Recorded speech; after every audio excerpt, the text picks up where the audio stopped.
Ya, dulu sebelum mengenal stoik, aku tuh orangnya pemarah. Terlebih karena hal yang sebenarnya nggak perlu aku marah. Contohnya kayak status yang diberikan orang lain terhadapku.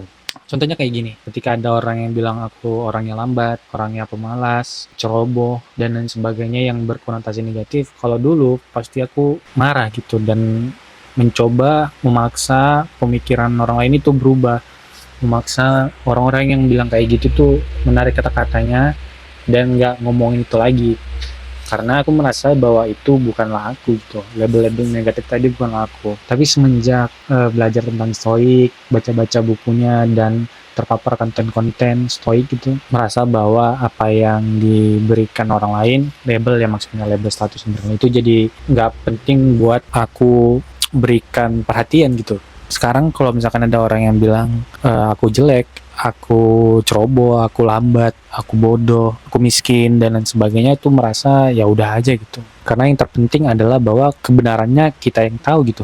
Satu hal yang Toik ajarkan nih, yang concernnya begitu terasa ya, adalah bahwa kita tuh nggak bisa mengontrol apa yang orang lain lakukan terhadap kita. Kita hanya bisa mengontrol apa reaksi kita terhadap aktivitas orang lain gitu. Kita tuh nggak bisa berharap orang lain melakukan apa yang kita pengen. Nggak bisa tuh. Semakin kita berharap, semakin kita akan merasa sakit pada akhirnya. Karena kita nggak tahu apa yang ada di isi kepala orang lain. Kita sih pengennya kita dipuji-puji terus. Tapi orang lain mungkin nggak suka muji-muji kita. Ada beberapa yang memberikan kritik kepada kita.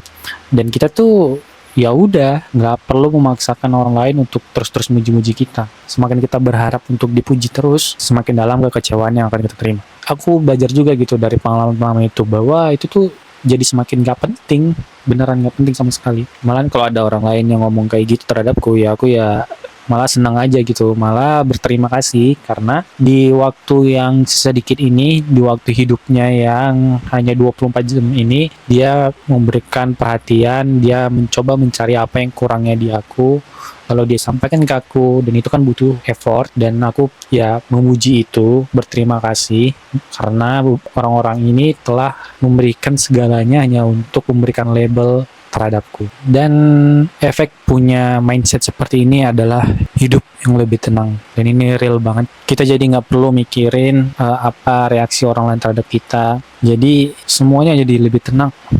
Ketika ada orang lain yang mencoba memberikan label negatif, reaksi kita adalah nggak marah-marah lagi. Kalau aku pribadi ya, kayak ya udah aja gitu. Kalau itu maumu, kalau itu cara pandangmu, kalau itu perspektifmu, kalau itu cara mindsetmu, ya udah gitu. Kalau aku tetap sama pendiriannya bahwa aku nggak bisa mengubah orang lain, yang aku bisa kontrol hanya apa reaksiku terhadap yang orang lain lakukan gitu. Manfaat kedua dengan punya mindset seperti ini adalah orang lain bilangnya sih aku lebih percaya diri. Sebenarnya yang terjadi adalah karena aku nggak peduli dengan reaksi orang lain sebelum aku melakukan sesuatu. Beda cerita kalau setelah melakukan sesuatu, ya artinya kalau kritik ya tetap aku olah dulu, aku terima dulu. Kalau memang kritiknya membangun ya pasti akan aku evaluasi gitu. Tapi sebelum melakukan sesuatu, banyak sekali di antara kita berantem dengan isi pikiran kita sendiri, bahwa apakah yang akan kita lakukan ini itu akan membuat diri kita dipandang lebih baik orang lain atau di mata orang lain atau enggak gitu. Contohnya ngebuat konten kayak gini.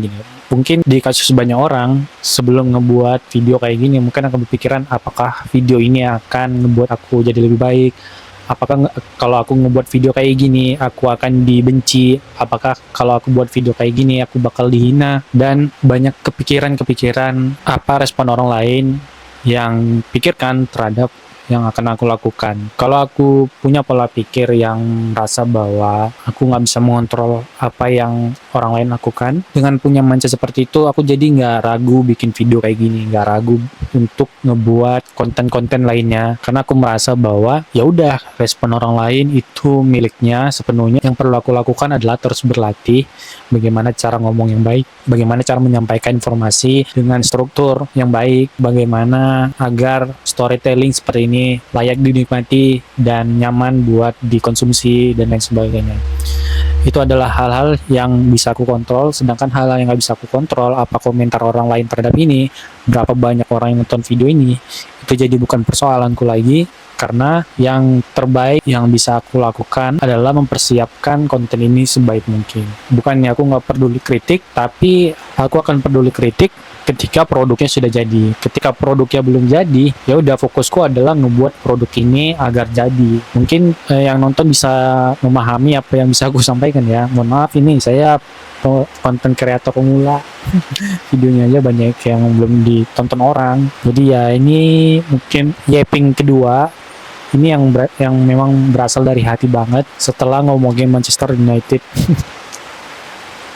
Harapan saya sih semoga banyak orang yang mulai sadar akan hal ini. Banyak orang yang mulai sadar bahwa apa yang label atau status orang lain sematkan ke kita itu sebenarnya nggak penting-penting banget buat kita berikan perhatian, buat kita berikan effort. Yang terpenting adalah kita memperbaiki diri kita lebih baik dari kemarin. Kalau memang ada hal-hal yang label atau status negatif yang diberikan orang lain terhadap kita, kita sebaiknya introspeksi diri, apakah hal itu memang benar adanya atau tidak. Jika itu bukanlah sebuah kebenaran, maka nggak perlu juga kita marah-marah, karena apapun bentuk kebenaran yang pengen kita buktikan ke orang tersebut, pasti dia bakal tidak menerima kalau pada dasarnya dia udah benci dari awal. Jadi nggak perlu membuang-buang waktu untuk menunjukkan kebenarannya seperti apa. Kadang mungkin apa yang orang lain katakan itu benar, bahwa waktu bisa menjawab segalanya gitu. Kita nggak perlu memberikan effort, tidak perlu memberikan perhatian, biarkan waktu yang nanti akan menunjukkan kebenarannya kepada orang-orang yang memberikan label atau status negatif ke kita. Mungkin itu aja ya yaping buat malam ini. Pengennya sih aku rajin ya, karena setiap kali aku yaping ternyata ada sebuah kelegaan di hati, kayak kemarin ngomongin Manchester United. Bye.